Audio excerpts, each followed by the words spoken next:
మన మోహనవాణికి పార్వతీ పరమేశ్వరుల ఆశీస్సులతో సుస్వాగతం. మోహనవాణి ప్రేక్షకులకు పార్వతీ పరమేశ్వరుల ఆశీస్సులతో ఇదే ఆహ్వానం. అవత్వం మాం అవవక్తారం అవశ్రోతారం అవదాతారం అవదాతారం అవనూచానం అవశిష్యం అవపశ్చాత్తాత్ అవపురస్తాత్ అవోత్తరాత్తాత్ అవదక్షిణాత్తాత్ అవచోద్ధ్వాత్తాత్ అవాధరాత్తాత్ సర్వతో మాం పాహి పాహి సమంతాత్. ఈ శ్లోకానికి అర్థాన్ని తెలుసుకుందాము. ఓ గణేశ, నన్ను రక్షించుము. నిన్ను స్తుతించే వారిని, నిన్ను శరణు వేడిన వారిని, నిన్ను పూజించే వారిని, నీ సంరక్షణలోనున్న శిష్యులను అందరినీ కాపాడుము. తూర్పు, పడమర, ఉత్తర, దక్షిణ దిశల నుంచి కలుగు విఘ్నముల నుండి రక్షించుము. అన్ని వైపుల నుంచి ఎదురయ్యే విఘ్నముల నుండి కాపాడుము తండ్రి. శ్రీరామచంద్ర కృపాళు భజుమన హరణ భవ భయదారుణం నవకంజలోచన కంజముఖకర కంజపద కంజారుణం కందర్పగణిత అమిత చభినవ నీలనీరద సుందరం పటపీత మానవు తడిత రుచి శుచి నౌమి జనక సుతావరం. శ్రీరామచంద్ర కృపాళు భజుమన హరణ భవ భయదారుణం నవకంజలోచన కంజముఖకర కంజపద కంజారుణం. కార్తీక పురాణము 22వ అధ్యాయము. పురంజయుడు కార్తీక పౌర్ణమి వ్రతము చేయుట. అందరం కలిసి కార్తీక పురాణం విందాము. మరలా అత్రి మహాముని అగస్త్యునకు ఇట్లా చెప్పసాగారు. పురంజయుడు వశిష్ఠుల వారు చెప్పిన ప్రకారం కార్తీక పౌర్ణమి రోజున శుచి అయి దేవాలయానికి వెళ్ళి శ్రీమన్నారాయణుని షోడశోపచారాలతో పూజించి శ్రీహరిని గానము చేసి సాష్టాంగ నమస్కారం చేసి సూర్యోదయం కాగానే నదికి పోయి స్నానమాచరించి తన గృహానికి వెళ్ళిపోయాడు.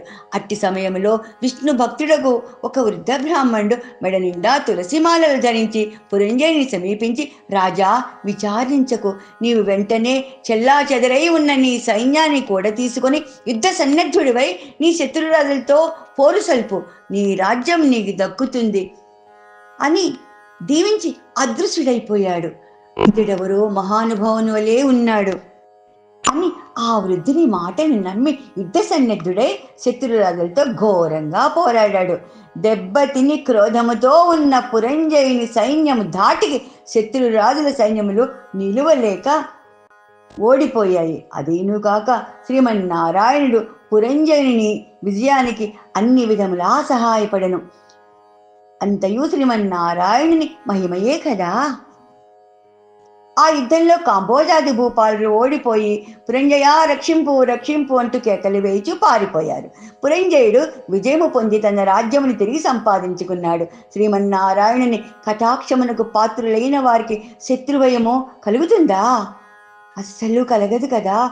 విషము త్రాగినను కూడా అది అమృతమే అవుతుంది. ప్రహ్లాదునకు తండ్రి విషాన్ని ఇవ్వగా శ్రీహరి అని ప్రార్థించి తాగగా అమృతమైంది కదా. శ్రీహరి కటాక్షము వలన సూర్యచంద్రులు ఉన్నంత వరకు ధ్రువుడు చిరంజీవియే కదా. హరినామస్మరణ చేసిన వారికి శత్రువు మిత్రుడవుతాడు. అధర్మము ధర్మముగా మారుతుంది. కార్తీక మాసమంతయు నదీ స్నానం చేసి దేవాలయంలో జ్యోతిని వెలిగించి దీపారాధన చేస్తే సర్వ విపత్తులను పటాపంచలవుతాయి, అన్ని సౌఖ్యాలు సమకూరుతాయి. విష్ణు భక్తి కలిగి శ్రద్ధతో ఆ వ్రతము ఆచరించు వారికి ఏ జాతి వారికైనా సరే పుణ్యము సమానంగా కలుగుతుంది. సంసార సాగరం ఉత్తరించుటకు దైవభక్తియే సాధనము కదా. జాతి భేదముతో నిమిత్తము లేదు. విష్ణు భక్తి ప్రభావము వర్ణనాతీతము. వ్యాసుడు, అంబరీషుడు, సౌనకాది మహర్షులు, మరెందరో రాజాదిరాజులు కూడా విష్ణు భక్తితో ముక్తి నొందారు. శ్రీహరి భక్తవత్సలుడు సదా పుణ్యాత్ములను కంటికి రెప్పవలే కాపాడుతాడు. లోకపోషకుడు, భక్త రక్షకుడు అయిన ఆదినారాయణుడు తన భక్తులకు సదా సంపదల నొసగి కాపాడుతూ ఉంటాడు. శ్రీమన్నారాయణుడు సర్వాంతర్యామి, 1000 సూర్య భగవానుల తేజస్సు గలవాడు, నిరాకారుడు, నిర్వికల్పుడు, నిత్యానందుడు, నీరజాక్షుడు, 14 లోకములను తన కుక్షియందు ఉంచుకొని కాపాడుచున్న ఆదినారాయణుడు. అటువంటి శ్రీ మహావిష్ణువునకు అతి ప్రియమైన కార్తీక మాస వ్రతమును భక్తి శ్రద్ధలతో ఎవరు చేస్తారో వారి ఇంట శ్రీ మహావిష్ణువు లక్ష్మీ సమేతుడై వెలయగలడు. ఆ ఇల్లు సిరి సంపదలతో కళకళలాడును.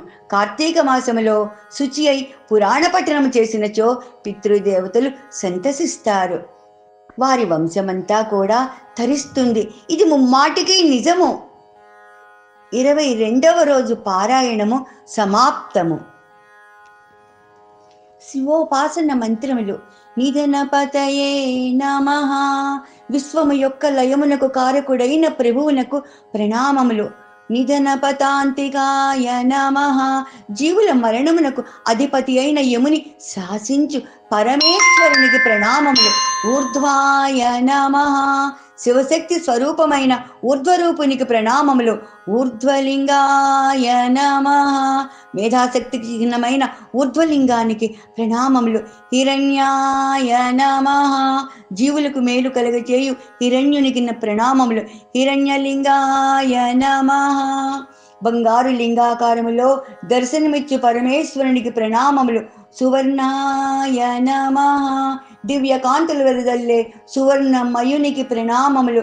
సువర్ణలింగాయ నమః, బంగారు లింగాకారునికి ప్రణామములు.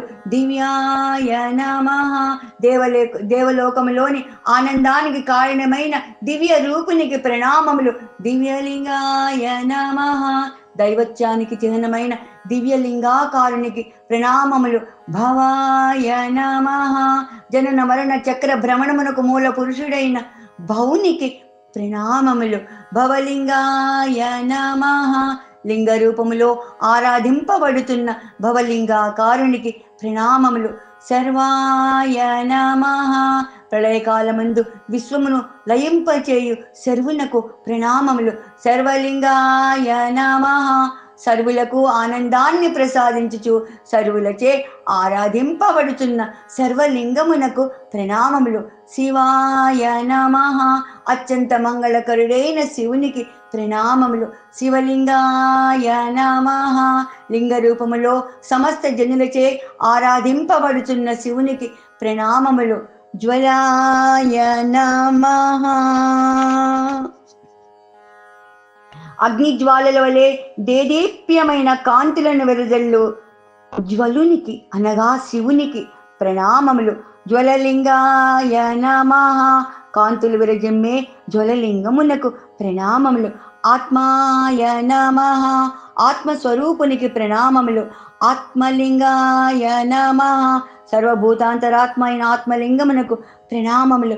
పరమాయ నమః, పరమేశ్వరునికి ప్రణామములు. పరమలింగాయ నమః, శ్రేష్టమైన ఆనందమును మోక్షమును ప్రసాదించు పరమలింగమునకు ప్రణామములు. శాంతి మంత్రము.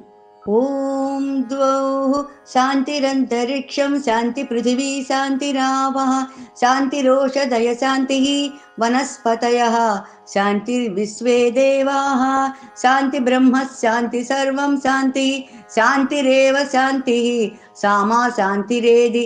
ఓం శాంతి శాంతి శాంతి. ఈ శాంతి మంత్రానికి అర్థాన్ని తెలుసుకుందాము. ఓ ప్రణవస్వరూప, ఊర్ధ్వలోకములో శాంతి నెలగొనుగాక, అంతరిక్షమందు శాంతి నెలగొనుగాక, భూమి మరియు జలములందు శాంతి నెలకొనుగాక, ఔషధులలో అడవులలో శాంతి నెలగొనుగాక, విశ్వమును పరిపాలించు దేవతలు శాంతితో నుందురుగాక, బ్రహ్మదేవుడు శాంతి వహించుగాక, ప్రపంచమంతా శాంతి నెలగొనుగాక, విశ్వమంతటా శాంతి నెలగొనుగాక. ఈ శాంతి మంత్రమే శాంతికి మారు రూపమగుగాక. ఓం అసతో మా సద్గమయ తమసో మా జ్యోతిర్గమయ మృత్యోర్మా అమృతంగమయ.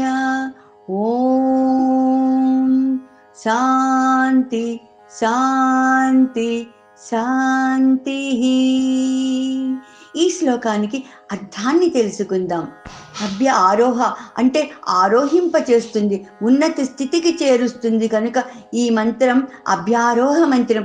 అసత్యమైన స్థితి నుండి సత్యమైన స్థితికి, అజ్ఞానాంధకారం నుండి జ్యోతి స్వరూపానికి, మరణము నుండి అమరత్వానికి నన్ను తీసుకువెళుదువుగాక. శివదర్శనం చిత్తనాశనం, పార్వతి దర్శనం పాపనాశనం, ధూళి దర్శనం దుఃఖనాశనం. ఏమండోయ్, ఇప్పటివరకు మన ఛానల్కి సబ్స్క్రైబ్ చేసుకోకపోతే ఈ క్షణమే వెంటనే సబ్స్క్రైబ్ చేసుకుని ఆ పక్క నుండి బెల్ బటన్ని మ్రోగించండి. అప్పుడు నేను చేసే అప్డేట్స్ అన్నీ మీ ముందు ప్రత్యక్షమవుతాయి.